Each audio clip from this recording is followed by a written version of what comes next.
Guys, welcome to Red Square in Moscow City, in Russia. The beating heart of a country the world fears, but they just don't understand. A city of nearly 20 million people, if you include the suburban areas. 20% of Russia's population lives in this city alone, which is quite hard to fathom.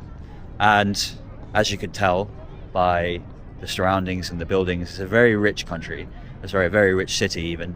But I don't think Moscow really depicts or represents Russia because it's the capital. It's a bit like London. It doesn't really, it's just a very rich city. It doesn't really show the real Russia. So whilst it's been a dream of mine to come to this city, I feel like this is not the real Russia. So we're going to be obviously leaving Russia, going on a crazy adventure in the next few videos, but amazing to come here. So right here we've got the Kremlin, St.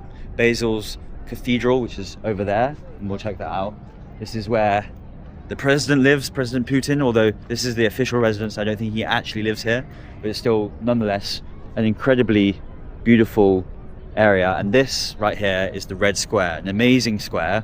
This used to be a market where residents of the Kremlin would come to buy goods, and then it was also used for military parades, and it's still used for military parades. I think this area here is a big military parade area, and you can hear lots of music coming from it.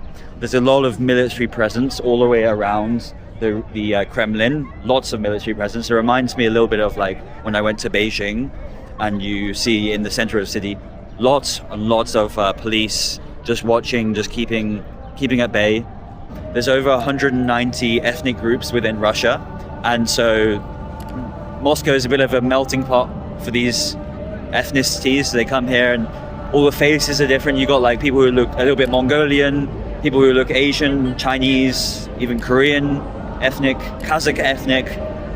So just goes to show the influence that the Soviet Union had on this area of the world.